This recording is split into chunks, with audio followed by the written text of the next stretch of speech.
আপনি জানেন কি কোন সময় আল্লাহ রাব্বুল আলামিন দুয়া বেশি কবুল করে থাকেন? এমন একটা সময় হলো বৃষ্টির সময়। এই বৃষ্টির সময় আল্লাহ রাব্বুল আলামিন আপনার দোয়া কবুল করার পার্সেন্টেজটা অনেকটা বাড়িয়ে দেন। এই সময় আল্লাহর রহমত বর্ষিত হতে থাকে, মাগফিরাত থাকে, নাজাত থাকে। তাই এই সময় দোয়ার জন্য আমরা চেষ্টা করব এবং দোয়া করব। দোয়া করার আগে আল্লাহ রাব্বুল আলামিনের শুকরিয়া আদায় করে নেব, একটু বেশিক্ষণ শুকরিয়া আদায় করব এবং তারপর নবী মুহাম্মদুর রাসূলুল্লাহ সাল্লাল্লাহু আলাইহি সাল্লামের উপরে দরুদ শরীফ পাঠ করব। দরুদ ইব্রাহিম আছে এবং আরও অনেকগুলো দরুদ আছে। এই দরুদগুলো একটু পাঠ করব এবং তারপরে ইস্তেগফার করে নেব। ইস্তেগফার অনেকগুলো ইস্তেগফার রয়েছে। এই ইস্তেগফারের মধ্যে যে কোনো একটা ইস্তেগফার একটু কিছুক্ষণ পাঠ করে নেব, তারপরে দোয়া শুরু করে দেব। আল্লাহ রাব্বুল আলামিন আমাদের দোয়াখানা অবশ্যই কবুল করে নেবেন।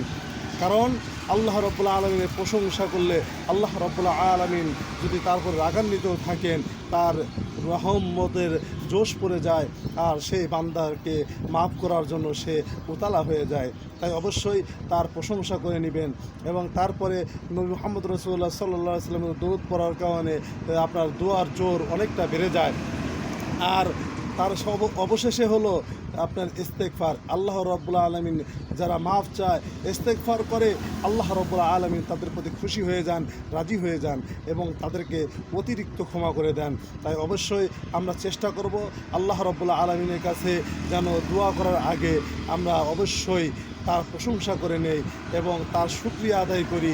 আর নবী মুহাম্মদ রাসূলুল্লাহ সাল্লাল্লাহু আলাইহি সাল্লামের উপরে আমরা দরুদ পাঠ করি এবং দরুদটা যেন সুন্দর করে পাঠ করতে পারি এবং আদবের সাথে পাঠ করি। আর অবশেষে আমরা ইস্তেগফারটা যেন সুন্দর করে আল্লাহ রাব্বুল আলামিনের দরবারে করতে পারি।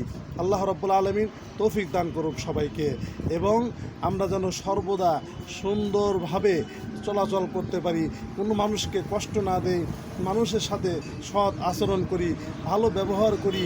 ভালো ব্যবহার করলে আমরা ভালো মানুষের মর্যাদা পাবো। আর যদি আমরা খারাপ আচরণ করি, খারাপ ব্যবহার করি, তবে আল্লাহ রাব্বুল আলামিনের কাছে আমরা একেবারে নিন্দিত হয়ে যাব এবং আমরা একেবারে মনে করেন যে অপচর্যা বা অপদার্থ যারে বলা হয়, বাবার যদি অবাধ্য সন্তান হয়ে থাকে কেউ, তাহলে যেমন অপদার্থ হয়ে যায়, তেমনি বাবার চোখে যেমনি অপদার্থ মানুষ হয়ে যায়, সন্তান হয়ে যায়, তেমনি আল্লাহ রাব্বুল আলামিনের কথা যদি কেউ না শোনে, আল্লাহ রাব্বুল আলামিনের অর্ডার যদি কেউ ফলো না করে, তাহলে সেও আল্লাহ রাব্বুল আলামিনের অপদার্থ বান্দা হয়ে যায়। তাই আসুন আমরা চেষ্টা করি আল্লাহ রাব্বুল আলামিনের ভালো বান্দা হওয়ার। তাই আমাদেরকে অবশ্যই আল্লাহ রাব্বুল আলামিনের ভালো বান্দা হতে হবে এবং পাশাপাশি বিশ্ব নবী জনাব মুহাম্মদ রাসূলুল্লাহ সাল্লাল্লাহু আলাইহি ওয়াসাল্লামের আদর্শ মেনে অবশ্যই আল্লাহর রাসূল সাল্লাল্লাহু আলাইহি ওয়াসাল্লামের আদর্শ উম্মত হতে হবে। আমাদের যদি এই উম্মত মুহাম্মদ সাল্লাল্লাহু আলাইহি ওয়াসাল্লামের আদর্শ মেনে নিয়ে আর তারা যদি আল্লাহর হুকুমগুলা অর্ডারগুলো যদি ফলো করে, তাহলে তারা অবশ্যই জান্নাতে যাবে। এটা আমার কথা নয়, এটা বিশ্ব নবী জনাব মুহাম্মদ রাসূলুল্লাহ সাল্লাল্লাহু আলাইহি ওয়াসাল্লামের কথা। তাই আসুন আমরা অবশ্যই আল্লাহ তাআলার যে অর্ডারগুলো আছে, হুকুমগুলো আছে, এগুলো আমরা মেনে চলবো। 5 ওয়াক্ত নামাজ আদায় করব।